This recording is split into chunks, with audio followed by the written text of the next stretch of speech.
할렐루야. 선이 하나님 교회 성도 여러분, 또 아침 묵상 오늘의 말씀에 참여하고 계신 모든 여러분, 지난밤도 평안하셨습니까? 복된 금요일 아침입니다. 오늘도 아침 묵상을 통해서 주님께서 주시는 말씀을 가슴속 깊이 새기시고 하루를 주님과 동행하는 귀하고 복된 삶을 사시기 바랍니다. 오늘 주님께서 주시는 저희들의 본문 말씀은 여호수아서 7장 1절에서 15절까지의 말씀입니다. 삶으로 드러나는 성도의 거룩이라는 제목으로 또 여러분들과 함께 은혜를 나누도록 하겠습니다. 먼저 본문 여호수아서 7장 1절에서 15절까지 우리 한 목소리를 함께 봉독한 후에 계속해서 말씀 이어가도록 하겠습니다. 여호수아서 7장 1절에서 15절 말씀.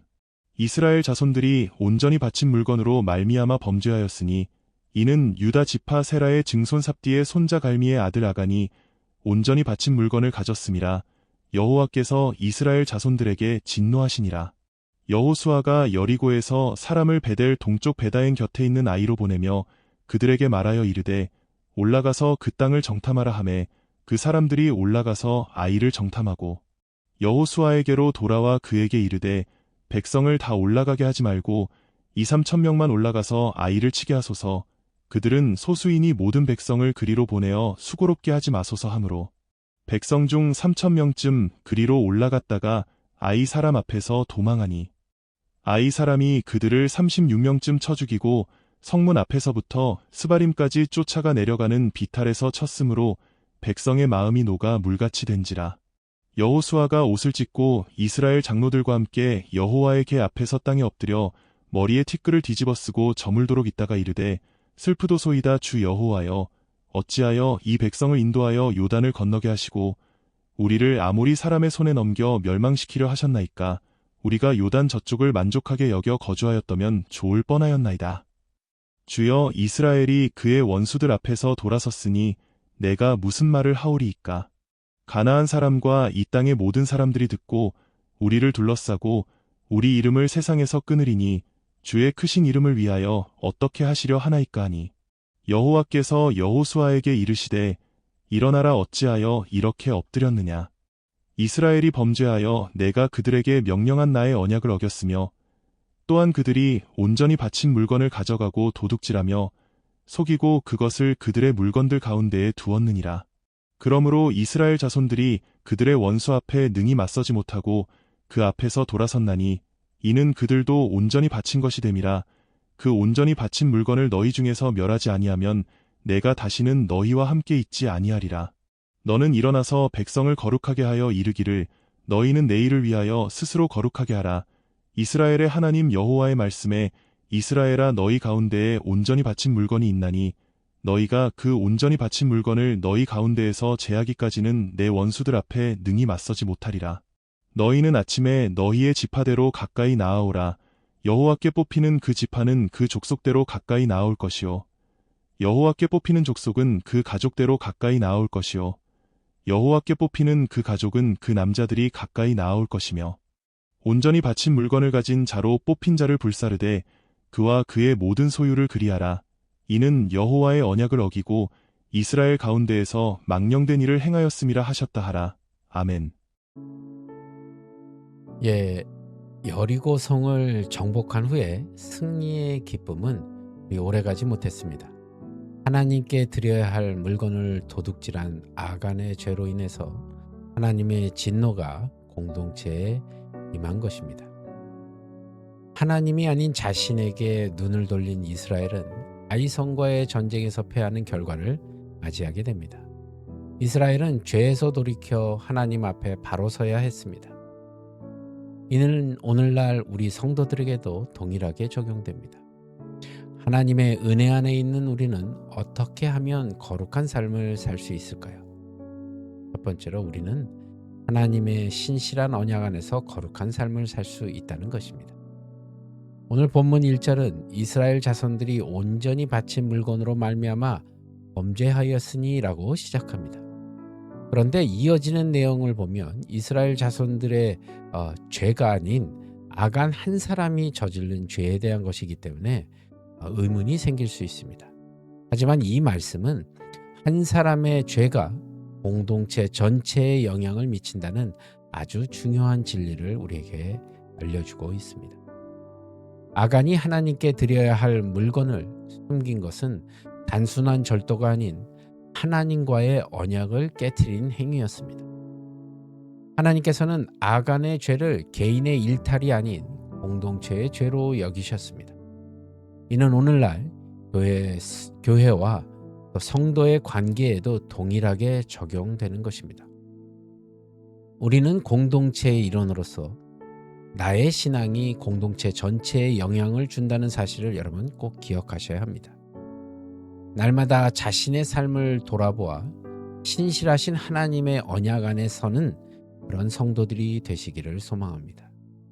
나의 생각, 나의 기준, 나의 가치관이 아닌 하나님의 언약과 하나님의 말씀에 순종함으로 하나님께서 기뻐하시는 삶을 사는 저와 여러분이 되시길 간절히 기도드립니다. 그렇다면 어떻게 거룩한 삶을 살 수 있는 것일까요? 두 번째가 우리가 하나님을 전적으로 의지할 때에 거룩한 삶을 살 수 있다는 것입니다. 여호수아는 정탐꾼을 보내 아이성의 상황을 듣죠.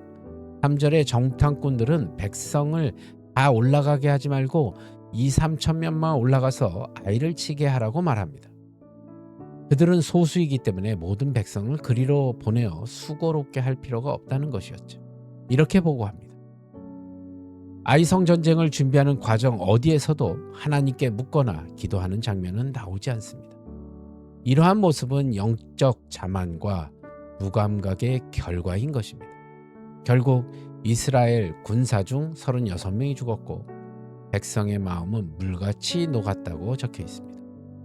하나님의 임재가 없는 승리는 불가능하며 아무리 전략이 좋아 보여도 하나님의 뜻이 없다면 무너질 수밖에 없다는 것입니다. 사랑하는 여러분, 내 생각과 내 경험, 주변의 조언만으로 결정하고 움직일 때 우리는 실패를 경험할 수밖에 없다는 사실을 기억하십시오. 하나님의 인도하심으로만 참된 승리를 경험할 수 있다는 것입니다. 마지막으로 기억해야 될 것은 우리의 죄를 회개할 때 우리는 거룩한 삶을 살 수 있습니다. 본문 6절에서 여호수아는 하나님 앞에 엎드려 통곡합니다.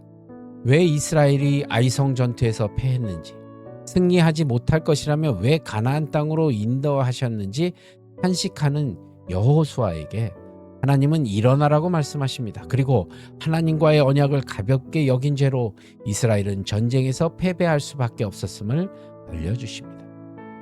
죄에서 돌이켜야만 하나님의 승리를 주신다는 것. 언약의 회복을 위해서는 철저한 회개가 전제되어야 합니다. 여러분, 거룩함은 선택이 아니라 필수입니다. 하나님은 거룩한 분이시기 때문에 우리가 그분의 백성이라면 마땅히 거룩하게 살아야 합니다.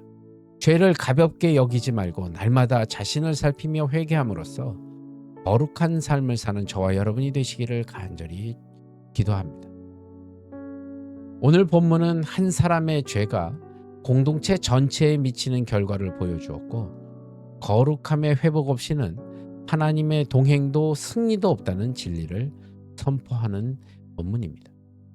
성도 개인의 삶이 곧 교회의 거룩함에 영향을 미친다는 사실을 여러분 꼭 기억하시고 또 하나님 없는 열심과 전략은 실패를 가져온다는 교훈을 마음속 깊이 새기시며 모든 일에 먼저 하나님의 뜻을 구하고 순종하십시다.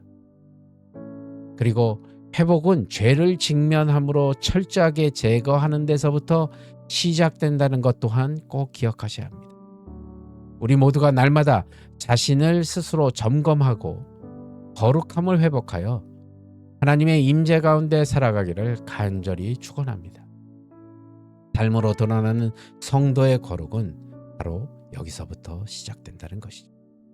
오늘도 이 말씀을 붙들고 삶으로 드러내는 거룩한 성도의 삶을 사시기를 우리 주 예수 그리스도의 이름으로 간절히 축원합니다. 기도하시겠습니다. 주님, 오늘도 삶으로 거룩함을 드러낼 수 있도록 주님 인도하여 주시옵소서. 거룩한 삶을 살 수 있도록 주님 저희들과 함께 동행하여 주시고 저희들 온전히 주님 앞에 바로 서는 귀하고 복된 하루가 될 수 있도록 인도하여 주시옵소서. 모든 것 주님께 감사드리오며 나사렛 예수 그리스도를 받들어 간절히 기도드리옵나이다. 아멘. 여러분 벌써 금요일입니다. 한 주간을 잘 마무리하시고요. 주일 예배 준비하셔서 주님 앞에 귀하고 복된 예배를 드릴 수 있도록 함께 하시기를 바랍니다. 저는 다음 주 월요일 또 말씀으로 여러분들 찾아뵙도록 하겠습니다. 여러분 주말도 주 안에서 평안하십시오. 샬롬.